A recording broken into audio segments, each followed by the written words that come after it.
Hello, everyone. I'm Jacob Winograd. I'm the host of the Biblical Anarchy podcast. You all should know that. This is a bit of an impromptu live stream, and a few reasons for that. One, I think I had two different shows today, which fell through for various reasons, and then I thought about just kind of recording a solo episode, but you guys can probably tell my voice isn't quite 100% after being sick the past week, so rather than give my podcast editor extra work trying to make my voice sound decent, I thought a live stream, just kind of keeping it casual today, would be more useful. So, sorry, I'm going to be distracted a lot today because I just got new glasses, and when I look at myself in my monitor and I see the new glasses, it kind of you get a little bit. I'm a little bit like OCD, ADHD, whatever, and so like I just keep fixating on it like it's different, right? It's not the same, and then I'm also like it doesn't look quite straight to me. I also just don't have a very symmetrical face, so we're not working with a lot here. Can only do so much. But yeah, thank you all for being here. Again, just kind of keep it casual. I'm sort of just riffing here at the beginning while people come in. I'm also going to make sure that I have this shared here on X. If you guys are watching on X, that's totally fine. But it's if you guys want to come on YouTube and watch, that's even better. The link should be posted on my profile.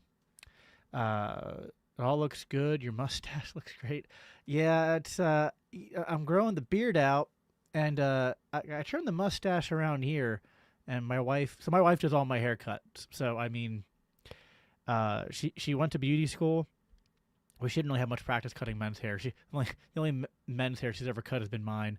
But she's the one who does my grooming. I have zero control over what I wear or my grooming. My wife does all that for me, and that's not me being a dirty patriarchalist. If anything, it's some kind of weird matriarchy or something, because she insists like I don't have full autonomy. I might need help. I need someone to send help. I have a handlebar mustache as well. Great before shave. Great before shave is my favorite mustache wax. I'll have to try that out. I've tried to, and it's one of those things. Like I've tried different beard oils and beard butters and stuff like that. And see, I didn't want to grow my beard out for the longest time because that just felt like such a I don't know, a waste of time. And like anytime I have to use more than 5 minutes and one type of product in my like hair care beauty regimen, it just feels like vanity to me. But my wife really likes the beard. My kids now like it. I have a 5-month-old, soon to be 6-month-old baby at home, and now I'm actually terrified to trim the beard because I'm like, well, I'm sure you've all seen like those reaction videos, babies online when they see their fathers shave for the first time, and I'm like, I do not want to make my little baby girl cry. So I guess the beard's here for a while, and so if you don't use those care products and do proper brushing and oiling of the beard, then it just gets dry and wiry. So is what it is, I guess. All right, well, you guys didn't come here to just hear me talk about grooming products and beards. Hopefully not. I mean, if so, maybe that's a new side hustle I'll do. I'll do a little male grooming channel. I think there's already a few of those already. But yeah, let me switch back to my account. I was just reposting it on LCI's account. I just figured for fun, we'll just hang out here for an hour. I'm gonna just scroll through the Twitter X, whatever we're calling it these days, and we'll just have some fun, react to some posts and things that come up. If I see any spaces that are interesting, maybe we'll hop on those. So let me just share my screen here quick. If I can find the right one, there we go. Boom. And here I think I'll go. We've got a few different options here. How do I want to do it? Yeah, sure, why not? I'll be a little square in the corner, out of the way here. Let's see. Elon Musk said the government, most powerful nation on earth. Okay, someone explained to me the big. I have seen this reference a few times. I think today and maybe yesterday. I have no idea what this is referencing. So someone help me out here. I'm not up to speed on this newest. We're there's a lot of things happening in the new Trump administration, right? And one of it is that the memes are being generated at a faster rate than I can actually like upload them into my brain and know what's going on. So again, I could use some help. Jeremiah Harding says that voting for Trump was voting for a pedophile. I don't know about that. I mean, I guess they knew each other. I don't know that every single person who has ever known Epstein or hung out with him is automatically a pedophile, but the Epstein list should be released. Absolutely. Let's see. Oh, I haven't seen anything from Equal in a while. Equal was used to be part of the classical liberal caucus, and part of the Libertarian Party. Now I don't really know what he's doing these days. Don't agree with Joshua Equal on many things, but we met in person once and got along all right. I don't think he's a bad dude, just personally. He said they're out in the open calling on the president to defy the authority of the other co-equal branches of government. If this precedent is set, what's to keep them from complying with laws passed by Congress? What's to keep them from honoring election results? What's to keep, I gotta show more, keep them from honoring any other constraints or executive powers? Okay,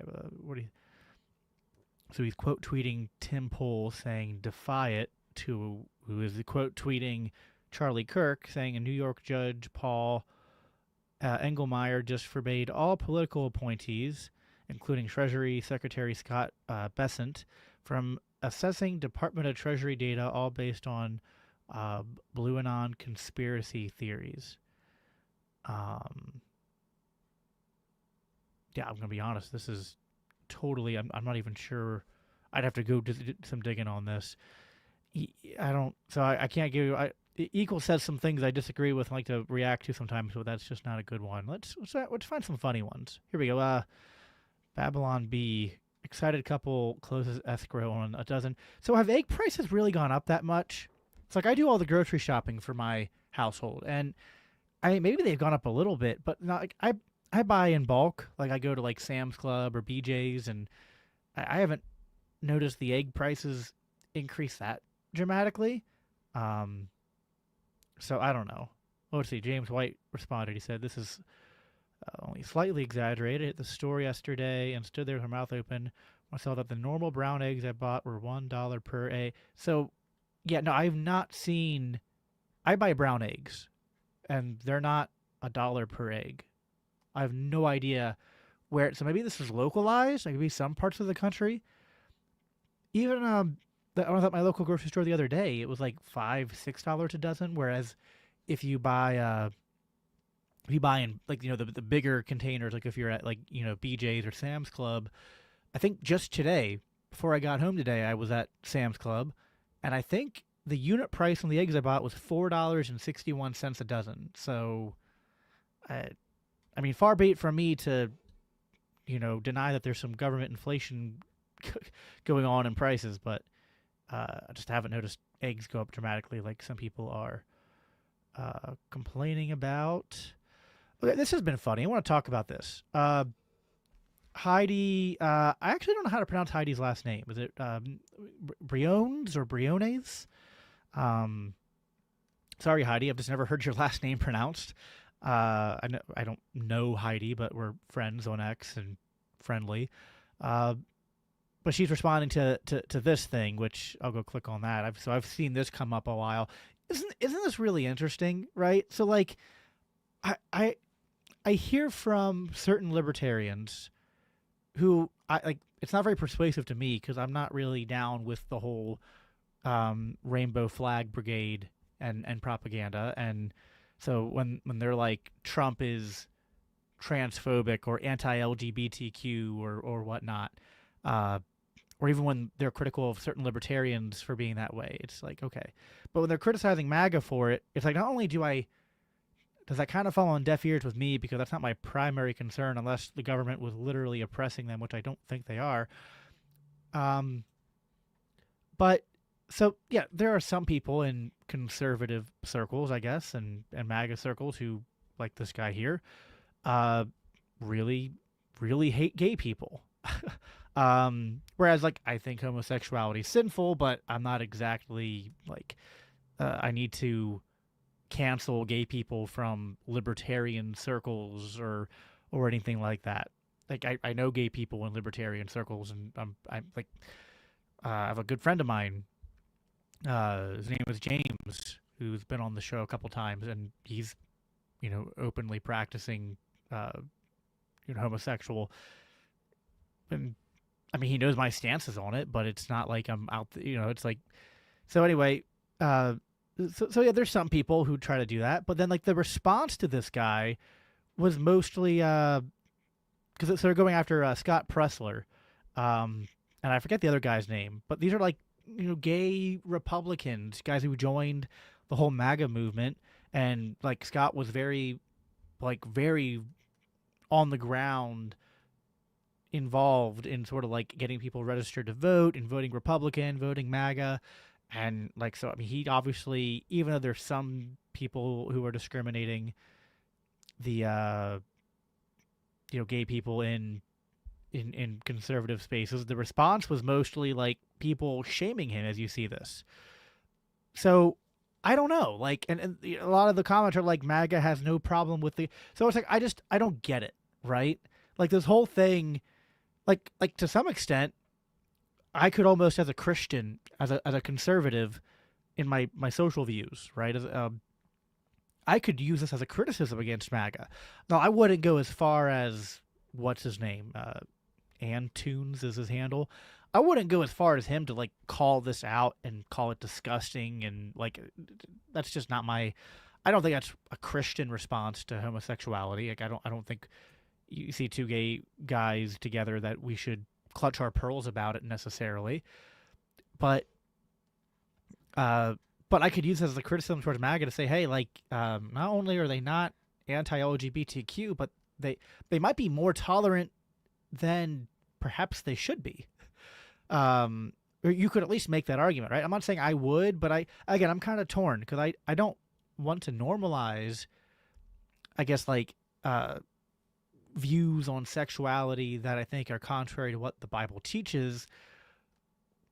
But at the same time, there's a matter of emphasis, there's a matter of priority, and there's also recognizing. So like, if this was happening in the church, right? Like gay pastors and gay churches and stuff, that would be something I would actually be more vocal about. Whereas openly gay people in political spaces, I'm not saying there's never a time, especially like when they're on the left and they're woke left and they're pushing the like a gender ideology in public spaces, especially on kids. That is when it's actually, I think, very important to be vocal and speak out against those things. But like if they're conservatives or libertarians, then it's like I just don't I wouldn't ever respond this way or really go on my way to criticize them. But anyway, I just think it's interesting. This whole like, on one hand, I have one side trying to convince me MAGA and Trump are transphobic and homophobic, and then on the other hand, it's like you could easily see some people going like, they're. I mean, I've never seen so many conservatives on a thread here calling someone a bigot for expressing a what I would even maybe say is probably somewhat of a bigoted statement, right? Or you could at least there's more of an argument to call that a bigoted statement than other things that I've said. I bet you a lot of these people here even are sympathetic to my perspective, where like they might believe homosexuality is a sin according to the Bible, but like this is just not the way to go after someone and not the way to engage in politics. So anyway, I thought that was interesting. Heidi shared that. And Heidi is also someone who. So Heidi is a good example of this as well. And she is not a. I don't think she's religious.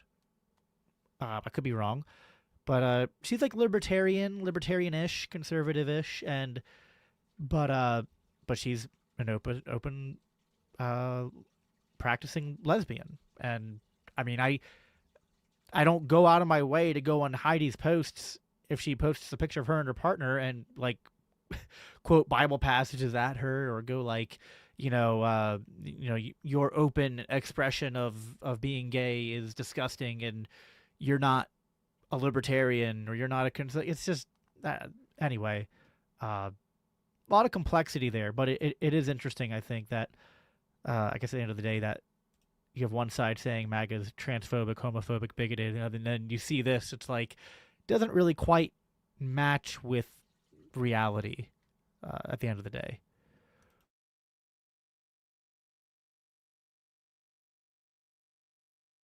By the way, if you guys have anything you want to send me or any questions you want to ask me, go ahead. I'll keep responding to stuff that's on the screen. But if you guys have anything you want to link me or anything you want to ask me directly, I'm happy to answer questions in the comments as well. Let's see. Anything interesting? Pledge allegiance to liberty and justice for all. There's still a flag there, though, right? So I've seen this trending a bit too. I think Chase Oliver shared something about the Pledge of Allegiance, or someone else, I forget. But because I made a post about it, and I forget who I quote tweeted, but yeah, I don't do the Pledge of Allegiance, and I don't do the national anthem either. It's actually funny. So yesterday I forgot to pack lunch for work. It was a Friday, and I haven't eaten out in a while, so I decided I was going to treat myself a little bit, and I went to Mission Barbecue. But I got there like right at 11:58, and I've been to Mission Barbecue before, and I know that every day at noon they play the national anthem. Everyone stands up and sings it, puts their hand on their heart, takes their hat off. And I don't do the national anthem. So last time I was there, it was awkward because I was just sitting down. I didn't stand up. And then I got some really like judgmental looks from some of the staff and people there. So I stood up out of respect, which I typically do. I was like eating though, and I was just like, maybe no one will notice. I was in the corner, but people noticed. So I stood up, but I didn't sing it. I didn't put my hand over my heart. I just don't. To me, there's something about those very overt, very public, sort of like not compulsory by law, but like compulsory by like social pressure. Something about those like sort of socially obligatory practices of expressing devotion to the nation that I just find like it's always rubbed me the wrong way as a Christian, and then when I became a libertarian, even more so. And I just have a personal conviction to not do it, to not participate. And it is funny how some people react to that. So some people have been saying like, "Hey, just change the Pledge of Allegiance to liberty and justice for all, and that's it." But you still have a picture of a flag there, and I don't pledge allegiance to liberty. Even liberty is like an abstract concept. Like my allegiance is to God ultimately. So, all right, what else?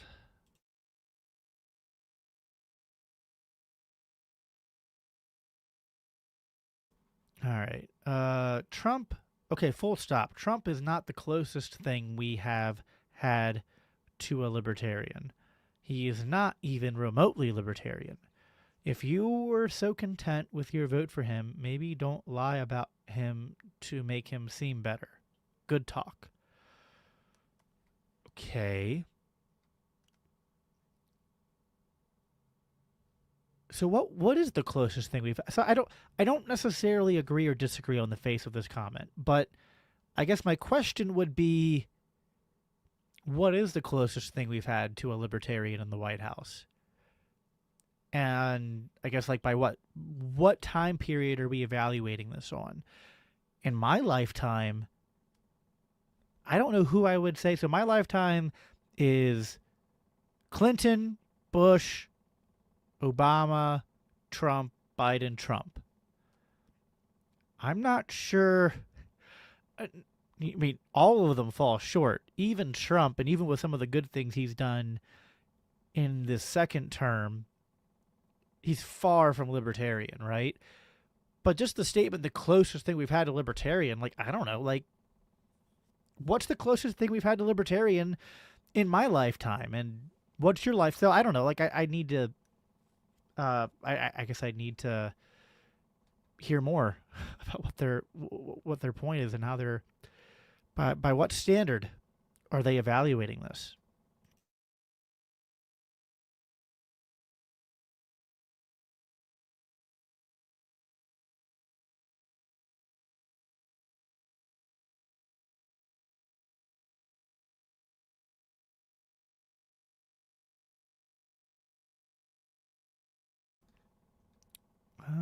Let's see here. Anything decent? Might refresh the feed. 12-year-old can take puberty blockers, and a 14-year-old can get a sex change, and a 16-year-old should be able to vote, and an 18-year-old should be able to go defend Ukraine, but a 19-year-old can't possibly audit federal spending, and you shouldn't be able to buy a gun until you're 21. Shit lib logic. That's what Clint Russell said. Yeah, there's a lot of inconsistencies there. There's that post from Equal again. I'll have to look into that. I don't want to comment on stuff I haven't looked into yet. Da, da, da, da, da, da, da, da.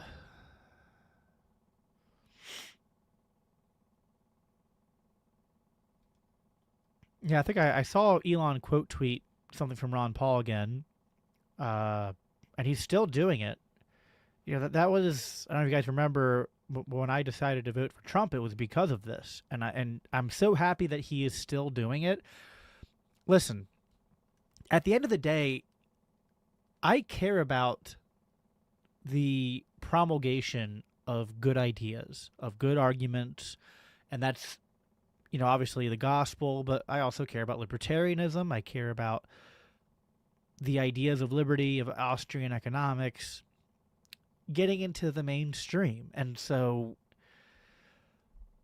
it's just hard to not be happy with, like, as much as Trump is a statist and very flawed in many ways, his victory and campaign has resulted in the largest promulgation of libertarian ideas in a very long time and on very big stage. And it's also just really nice to see Ron Paul getting such a, you know, such a boost. James White keeps popping up on my feed. I don't feel like watching that.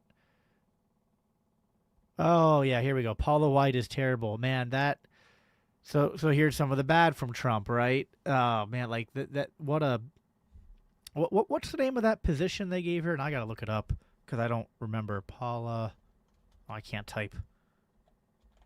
Paula White.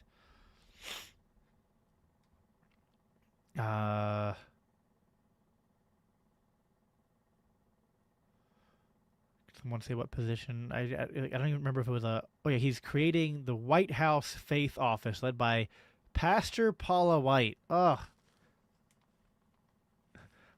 Where's that? You guys know that meme reaction? The ew, brother, ew. What's that, brother? That's, I need to like splice that in. I need to have those kind of things pulled up here for these kind of reaction videos. Just like, oh no, no, no, no, no, no. I mean, first of all, I don't want the government creating a faith office. I mean, that is way too close to some kind of like civil establishment of religion for my comfort. And second of all, to then appoint I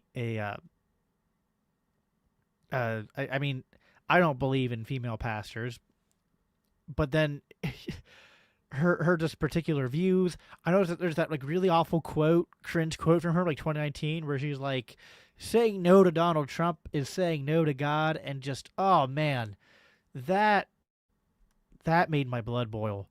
Cause I'm sorry, but like, so I just said how I voted for Trump, and I'm glad for some of the good things that are coming out of his administration so far. But no, there are absolutely reasons to say no to Donald Trump, and there is never any human authority that you can ever equate to God's authority. That is blasphemous in the highest degree. That there are so many times where God's people have said no to people in governing positions of authority, those in positions of power in the state. And there's been many times where saying no to them is necessary to say yes to God. So, absolutely not. Terrible decision. 0 out of 10. Just awful. Just awful. All right. Yeah, this is the post I made. I guess it was yesterday. Normalize refusing to participate in the corporate expressions of the American civic religion. I don't do the national anthem at sporting events or etc. either. This refusal to participate should be done not to be combative, but instead to inspire thought and conversations. So, all right, let's refresh the feed here and see what else comes up. It's only been 26 minutes. Probably go for another 20, 30 minutes. See if anything interesting comes up. Sorry, responding to a message here.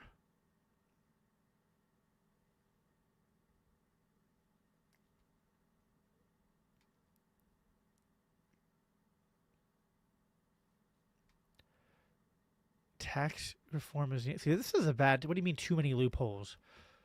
Like... The problem isn't that there's too many loopholes. The problem is that there's too many taxes. The loopholes are the good parts that get us to pay less taxes. That I don't know what he means there. That's not a great take.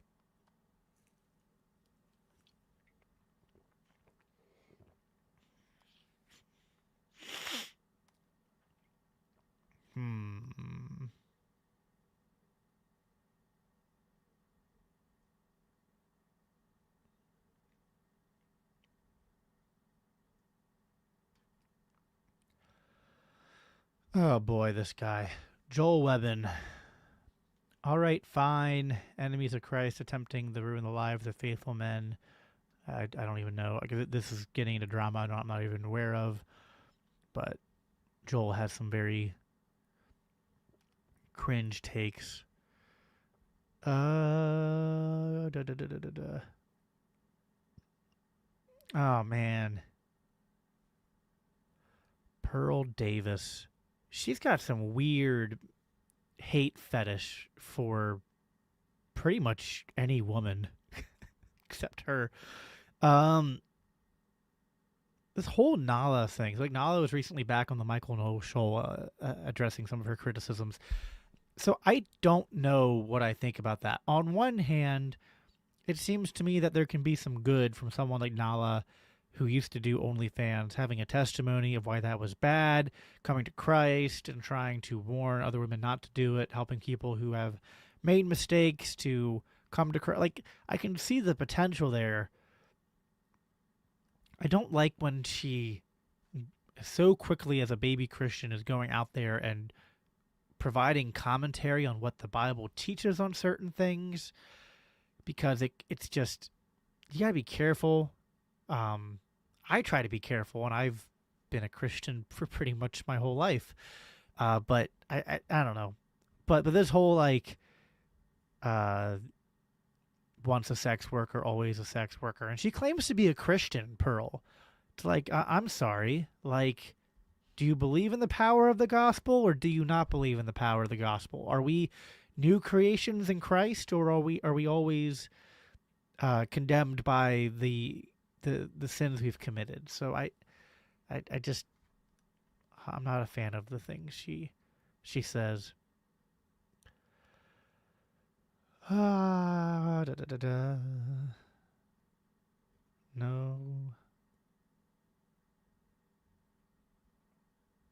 I was hoping there'd be more like funny things to react to. Everyone is so serious. Well,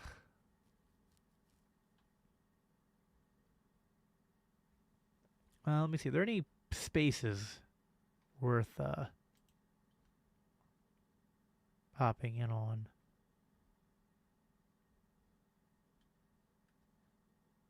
People talk about, dude, Kanye. I don't even know what's going on there, but the Kanye stuff is wild.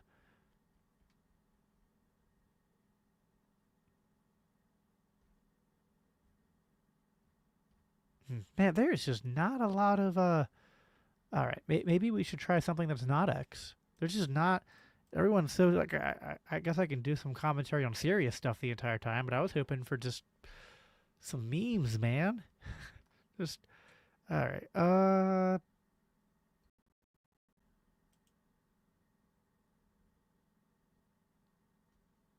Ron Paul trending, like I said, that's a good thing. I mean, look how much Ron Paul was trending. I don't remember the last time Ron Paul ever was in my feed as much as he is lately by non-libertarian accounts. I mean, it's just, you gotta take the wins or you get them, man. Okay, here we go. Add Darth, the last thing you consumed. That is your Sith name. The last thing I consumed, food-wise, I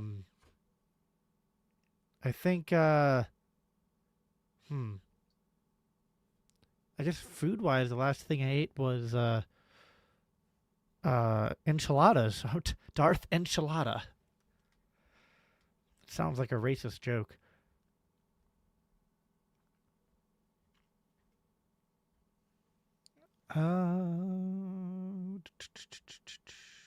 What is it? A person who thinks only about building walls wherever they may be and not of building bridges is not Christian. This is not the gospel. Yeah, that's a kind of weird, clumsy take. There's ways to criticize immigration without making bad analogies like that.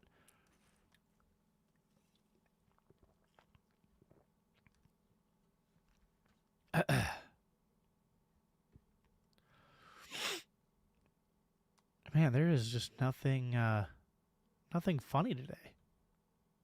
Cover songs are never better than the original. I don't know what that's referencing.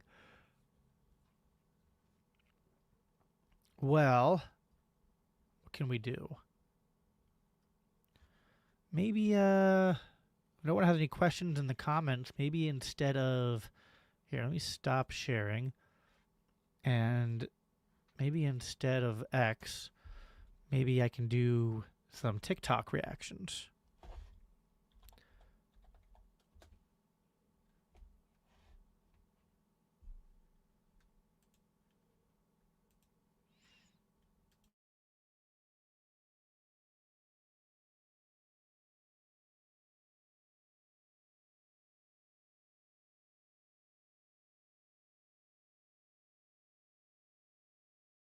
All right, just give me a second. I'm getting it set up here. Is there a way to go full screen on TikTok? No? All right. Present. Share screen.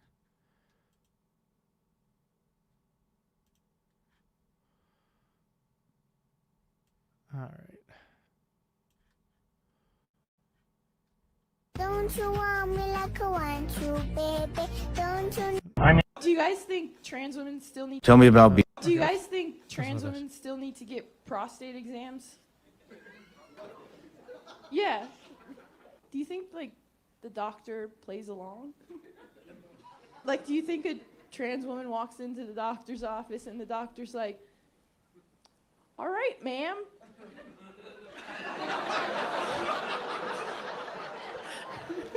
I'm just gonna go ahead and move your balls here. Do you guys think? Yeah. Tell me about Beyonce. Despite her repeated marketing teams, what's the one thing? Thank you, Mr. Chief Justice, members of the Senate, Leader McConnell, Democratic Leader Schumer. It's also my privilege to represent the President of the United States before this chamber. Senator Schumer said earlier today that the eyes of the founders are on these proceedings. Indeed, that's true. But it is the heart of the Constitution that governs these proceedings. And what we just heard from Manager Schiff, courts have no role, privileges don't apply. What happened in the past, we should just ignore. In fact, Managership just said, try to summarize my colleague's defense of the president. He said it not in those words, of course, which is not the first time Mr. Schiff has put words. I don't know what this is referencing. Report.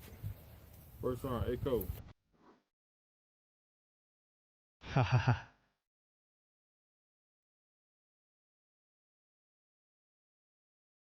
Yeah, I have a pretty old house, so I can appreciate this. Photographers, here's a quick All right, folks, grab. So Trump, Elon, and Doge are like, hey guys, we're going to make sure that we're not wasting your hard-earned money. We're going to make sure that the taxpayers' money is being spent efficiently and properly. And we're going to be transparent about it and show the public what's going on. And this is Democrats' reaction. Republican colleagues, if you do not see the light, we will bring the fire. Resist! We are going to be in your face. We are going to be on your asses. We have days to stop the destruction of our democracy. We have work to do. Tell Elon Musk to take his hands off your money. We don't pledge allegiance to the creepy 22-year-olds working for Elon Musk. We pledge allegiance to the United States of America. And goddamn it, shut down the city! We are at war! We will win! We will win! We won't rest! We won't rest!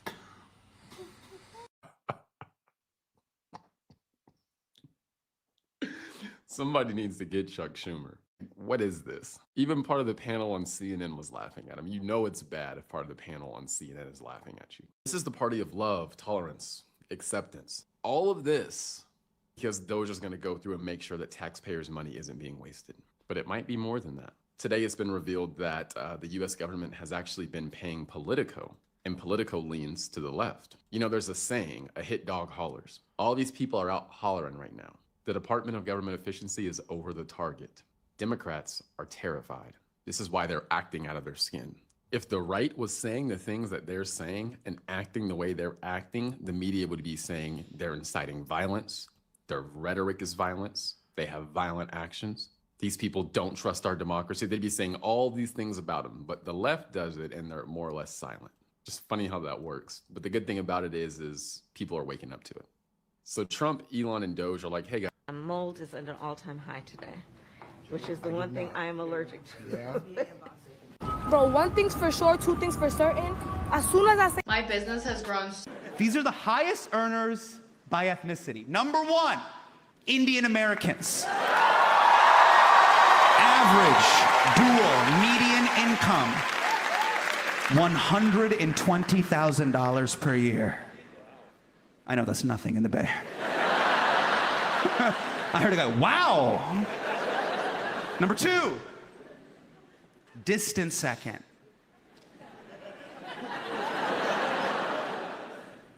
Whites, parentheses, non-Hispanics. Racist. Yo, the US government is so racist. They're like, none of you light-skinned, Bad Bunny-looking Latinos. None of you Ricky Martin, Pau Gasol-looking Latin. I've been in the Senate for 8 years. Have you ever been to jail? Yes. When? Before you were born. And what did you go to jail for? What was your crime? What crime did you commit? What did I go for? Yeah, why was you in jail? Why they lock you up? What did I went to visit somebody. Who? A friend of mine. So you've never been to jail yourself though, right? That was me. What? What are you talking about? I went to jail. Uh-huh. To visit my friend. Mm-hmm. If your teen is struggling to credit. Hey, Department of Education. I saw that tense standoff with that security guard outside of the Department of Education where you guys were yelling at him because he would not let you in because we're finding fraud. How does it feel to not be heard? Why can't half of our kids read? How does it feel? Yeah, that's so funny. Like my wife and I homeschool, and you find out right away that, you know, teaching kids to read is not only hard, but that kids learn to read at different rates And then anytime my wife is freaking out, like, oh, they're not learning, I'm like kind of like, look at the test scores, look at the studies. Like, there are so many kids who are like, in grades higher than our kids, and they not only might not read at the current grade level they're at, but they might not even know how to read yet. Right? It's actually worse than a lot of people realize. Socialized education is like socialized anything. Doesn't work very well. Education. Christian Day Talk. Thanks, Caroline.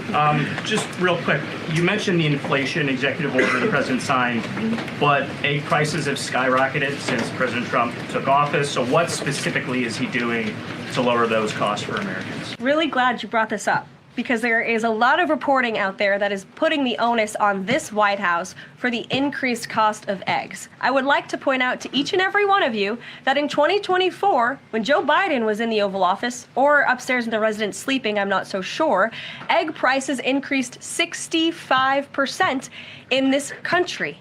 We also have seen the cost of everything, not just eggs. Bacon, groceries, gasoline have increased because of the inflationary policies of the last administration. As far as the egg shortage, what's also contributing to that is that the Biden administration in the Department of Agriculture directed the mass killing of more than 100 million chickens, which has led to a lack of chicken supply in this country, therefore a lack of egg supply, which is leading to the I wonder if that's true. I haven't heard about that. A mass killing of 100 million chickens. Let's fact check that once. So, Biden administration killing how many? 100 million chickens. Fact check.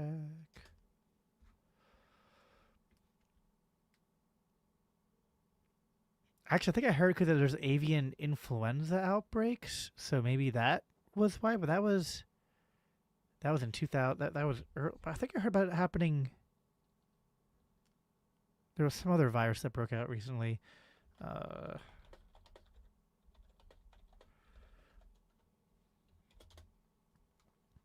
Scroll through results here. Yeah, there was.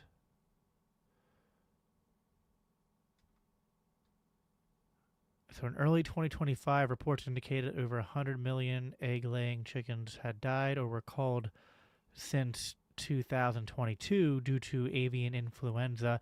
So I don't know, maybe that's part of it. I think that's kind of a distraction, though, compared to the, like, because her point was that inflation is high across the board, and I think the point that people are missing, and this is why economics is important, because if you're always without a proper understanding of economics and why prices are what they are, what prices are, what they're a signal of, monetary policy and things like that, without that, you're constantly in this game of like thinking the president, right, or even Congress directly have an impact over prices, and that like nothing, like here's the truth. Yeah, some of Biden's policies have resulted in the inflation we're feeling today. Some of Trump's policies from his first term are infected because Trump did not decrease spending. And in fact, like Trump cut taxes, which, yeah, we're libertarians. We don't like taxes. But when you cut taxes and you don't cut spending, well, the spending has to come from somewhere. And the spending comes from the borrowing of money and the printing of money. And when you print money, especially when you print money at the high rates that he did, especially under COVID because of the lockdowns, which, to be fair, other Republican, it's funny, like the Republican presidents have been some of the ones to do the largest stimulus bills in my lifetime. George Bush did it, and then Trump did it. I'm not giving a free pass to the Democrats. I'm just saying Republicans like to talk a game about, conservatism and small government, but they don't actually do anything significant, but they're happy to blame Democratic policies for rising prices and economic struggles, even though when they're in office, they generally sustain and the same policies. They keep the same Keynesian model, things like that. And I'm not super confident Trump's going to do anything different this time around on that front. Hello again, fellow taxpayers and citizens. This is your daily Doge update, and I want you to understand that the Department of Government Efficiency is hard at work saving you money one cut at a time. So let's start with today's top 10.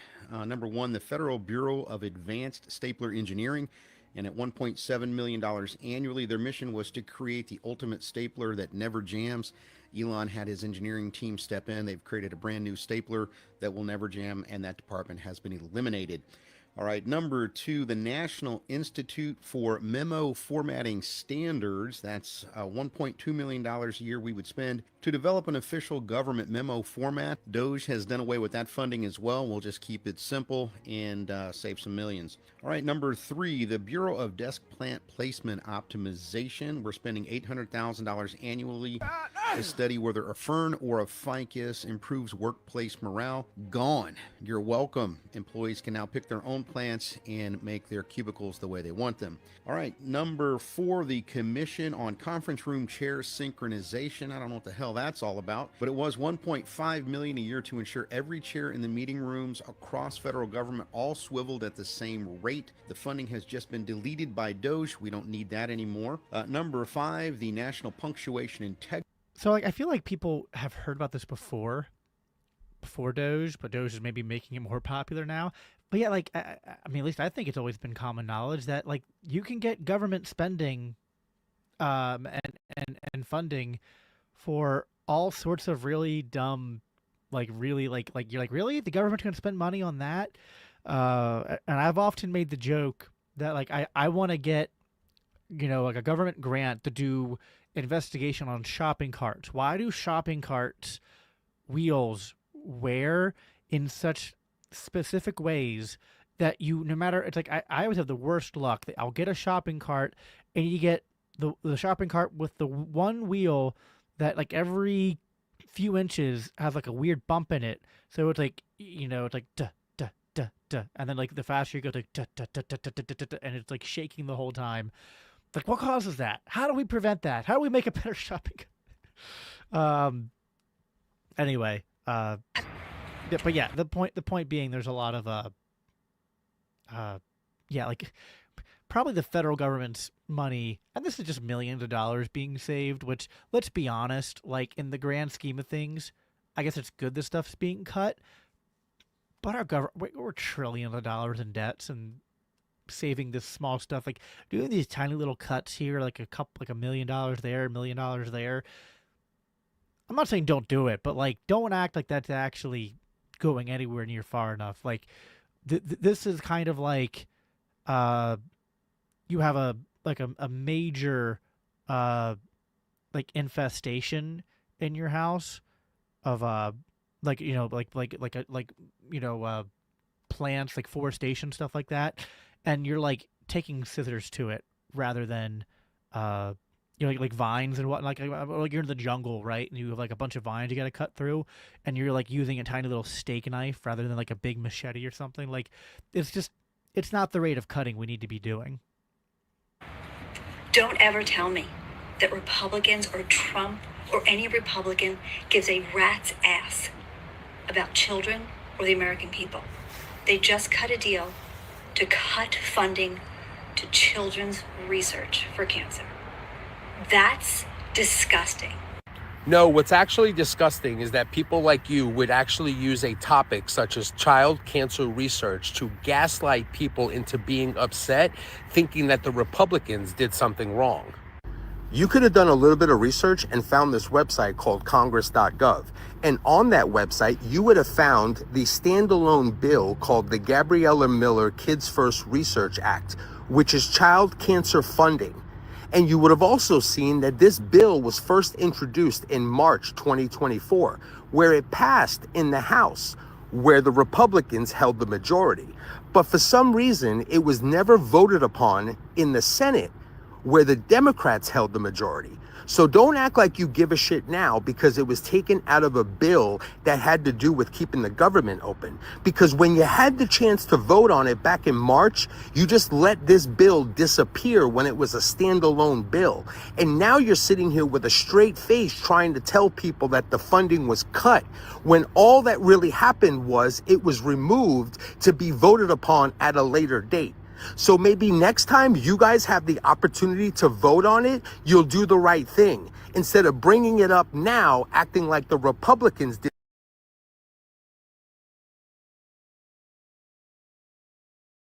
Maybe this guy has a point, but at the same time, I would rather the Republicans actually not be supporting government spending money on this stuff. The more government's involved in healthcare, the worse healthcare gets, and even with research and whatnot, like it's not the government's job.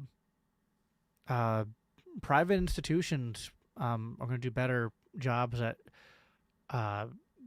allocating these sorts of resources. The government's not going to be able to do a good job at actually making sure that's money well spent, because as we just saw with the previous reel we saw, like, look at how much money the government wastes on dumb stuff, and then you expect that they're going to put money even to something that's good, but then be good stewards to make sure they're getting a good return of investment on that money. So we need to actually, like, instead of that response of like, no, actually the Republicans were the ones trying to increase government spending on the, like, we need to actually just go back to basic principles here and say that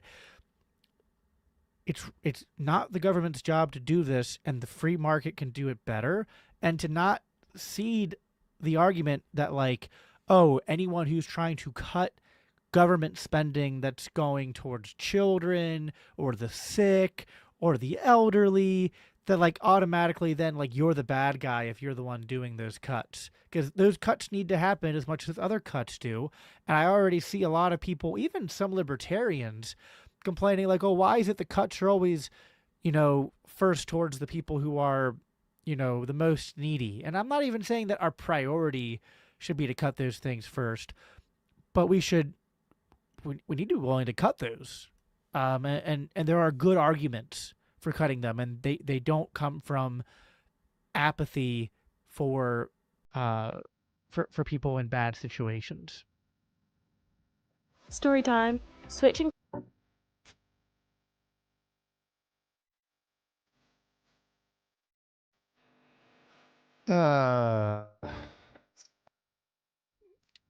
President Trump is proving that we made the right choice. He is the people's president and is doing great things so that our future can be unburdened by what has been. Except everything Trump's doing is by executive order, so in 4 years it can all just be like, even if everything he was doing I liked, which I don't, there's some good things and there are plenty of really bad things.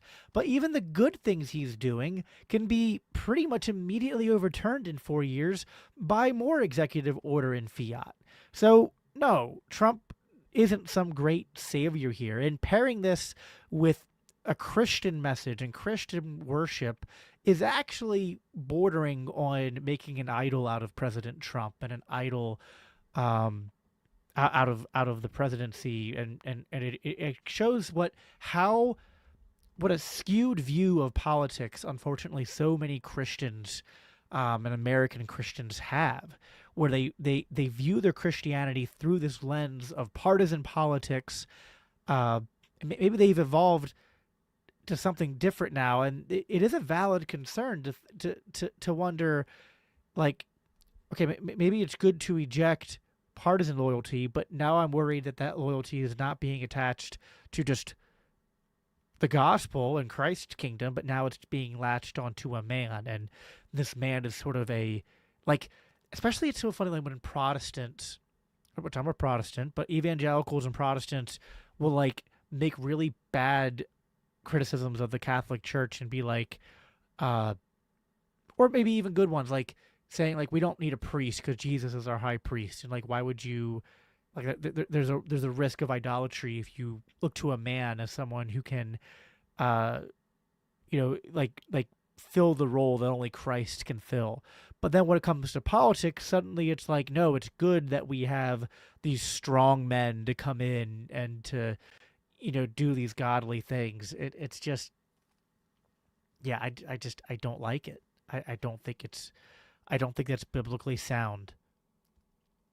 No serious country should be telling its children that they were born with the wrong gender, a concept that was never heard of in all of human history. Nobody's ever heard of this, what's happening today. My Department of Education will inform states and school districts that if any teacher or school official suggests to a child that they could be trapped in the wrong body, they will be faced with severe consequences, including potential civil rights violations. I will ask Congress to pass a bill establishing that the only genders recognized by the United States government are male and female, and they are assigned at birth.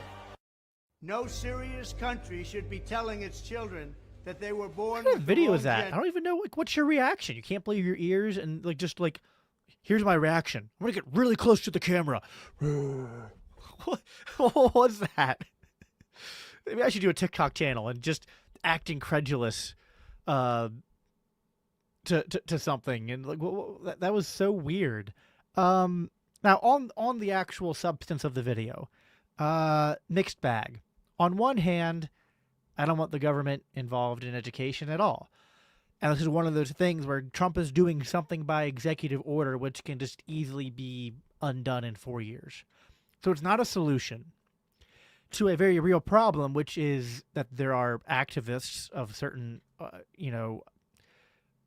secular ideologies that pass themselves off as being scientific, that are then, like indoctrinating, you could say grooming children into certain specific beliefs about gender and sexuality. And it's not only wrong and abusive towards children, but it's undermining it should be parents having those conversations with children, not teachers in the first place.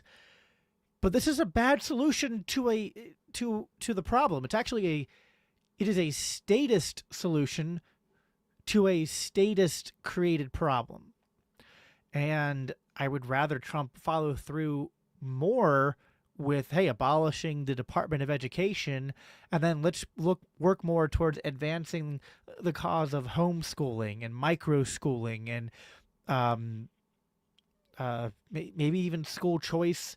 I guess if the federal government's out of it, that's more at a state level, but there are things you can do from the executive level to promote more privatization and decentralization, and at the very least be pushing those as the solutions. But Trump's not doing that, and conservatives are just kind of celebrating these very short-term, very kind of virtue signally victories that really miss the problem. It's a surface level solution at best, and it's only temporary. Very, very likely. Get on your phone. No, you're always on your phone. I don't get it. Why are you always doing that? Seriously, every single time you get on your phone. No, every single time. that was my fault. I was texting. Okay, well, every single time she gets on her phone, and we're in the middle of an episode. There is widespread concern about the Doge team's access to sensitive payment systems. Are you worried at all that access and that tinkering of the payment systems could affect the treasuries market or cause any disruption? Good. Well, Saleha, thank you for asking me about that, because there's a lot of misinformation out there. First of all, when you say the Doge team, these are Treasury employees. It is 2 Treasury employees, one of whom I personally interviewed in his final round. There is no tinkering with the system. They are on read-only. They are looking, they can make no changes. It is an operational program to suggest improvement. So we make 1.3 billion payments a year, and this is 2 employees who are working with a group of long-standing employees. Elon Musk just half an hour ago tweeted out that Treasury needs to stop approving certain payments. Has your staff tried to block any payments here at Treasury? We have not, and I'm glad you asked that too. And just to put in perspective, Elon and I are completely aligned in terms of cutting waste and increasing accountability and transparency for the American people.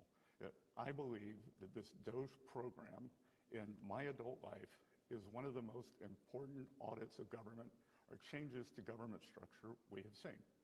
That when I was in my 20s, we had the Grace Report, and there's some great suggestions that came out of that, never implemented. Under Clinton and Gore, I think it was to government efficiency or reduce government, nothing happened. So President Trump came in, there's a big agenda. Yeah, but here's the problem. And I like Doge in theory. I like the conversation. I like the energy. But again, the pace of these cuts, it's like we're making cuts at the pace that would have been useful 20 years ago, 30 years ago.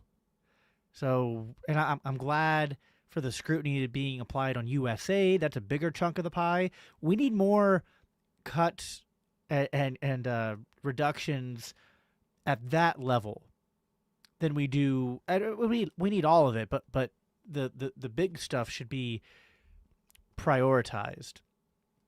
All right, I'm going to do a couple more here. As the granddaughter of immigrants, I think that we get into a lot of complicated disputes with the idea that immigrants are criminals or drug dealers and things like that. So I just want to hear what your opinion is on those expectations. So look, we just have to be very clear with this, is that if you come into the country uninvited, you have committed a crime and you are a criminal. And we could decide that we're not going to enforce our laws, or we can say that when you are a criminal, you should then be punished for that crime, aka sent back to your country of origin, because you were not invited. Such a dumb argument. And I feel like I get it on both sides here. I don't neatly fit into any of the immigration positions. I was actually going to do a live stream today with Liquid Zulu on this topic, but he's sick right after I got better from being sick. So we're going to reschedule for later this month. He's kind of like very staunchly on the open borders side of things. Him and me have clashed a few times. We were going to have a conversation and try to have, I think, a friendly debate over these ideas. But here's something where I'm sure like him and I would agree, right? This is like the dumbest type of argument you get from the closed border side. Because to say like, well, you broke a law, so you're a criminal. It's like, cool. I guess being Jewish made you a criminal, and if you didn't put a gold star on your shirt or on your clothing in Germany in the 1930s and 40s as a Jewish person, then you were a criminal. Like, here's the problem. The whole problem with the entire statist worldview is that it defines criminality based on the laws passed by the state and not by an objective standard. And when you don't have an objective standard and you just let the state define it, then you basically do result to dumb arguments like this where, yes, Charlie Kirk, you're basically, in this moment, I'm not comparing you to the level of evil of an SS officer, but you're basically invoking the same argument of like, I was just doing my job. Like, well, the law says they're a criminal. I don't care what the law says. Is it a just law? Have they committed a crime in terms of like an objective standard of criminality? Is there a victim? Has aggression been committed? Listen, there might be a problem of open immigration in terms of negative consequences that need to be seriously talked about. And we might need to have serious conversations about, like, while we have a state, what is the best way to manage immigration, okay? But to just reduce this down to really dumb, like, not even kindergarten level thinking, just very binary, like, the law said that you don't do this and you did it, so you're a criminal. I hate it. It's dumb. There's no logic to it whatsoever. You were a criminal, Charlie Kirk, when you defied COVID lockdowns. Way to go. Like, you're arguing against yourself from 5 years ago. Almost 5 years ago now. Do we just forget? Do conservatives just completely memory hole years ago when going to the park with your children made you a criminal in certain states and cities? Like, I don't care what the law says. If the law is not just and not based on an objective standard, okay? That's just the bottom line. So anyway, that got me fired up. I've heard that so many times on social media the last few weeks as the debate around immigration is ramped up and down. And again, I don't fit neatly in any camp here. I'm not even saying that, like, I kind of lean more towards we need something closer to a, like, not a closed border system, something closer to an open border system. I'm not willing to take the hardcore open border purist stance because I think while you live in a statist system, you have to deal with the consequences of the state's existence and other externalities. And I think it would be irresponsible from a libertarian and Christian perspective to promote policies that are not sustainable and that lead to chaos. But that doesn't mean that I want, like, people have such binary thinking on this. Like, well, so on one hand, the closed borders are like, oh, you don't want closed borders? Well, then just let everyone come into your house. It's like, okay, no, it's a false dichotomy. And then the open borders libertarians are like, oh, you don't want totally open borders? Then you want to put tanks on the border and blow everyone up who's trying to come here. It's like, I didn't say that either. You know what I want? I'm an ANCAP. Abolish the state. That's my position. The state is a central planner, a monopoly that can't manage immigration well. But because the state has all these other things that it's doing, if it has an open borders policy, we're not going to get an actual free market outcome when it comes to the movement of people. That's a problem, right? So there's better and worse ways to roll back the state, to pursue decentralization, privatization, and implementation of libertarian policies and a libertarian legal order, right? And not all government policies of immigration that are some form of control are equal in their proposed measures of violence. Like an Ellis Island style immigration system is not open borders, but it's a lot closer to open borders than it is to closed borders, and it would be better than what we have right now. So anyway, I just busted the binary thinking of probably everyone listening to this who doesn't share my views, but Is your child? that's kind of my point. I think I'm done for now. Let me guys, if you want more of these kind of live streams where I just react to TikToks, that was, I think, more fun than reacting to. I was hoping to find some fun memes on X, but I couldn't find anything. But I liked reacting to the TikTok videos. We all do more videos like this in the future.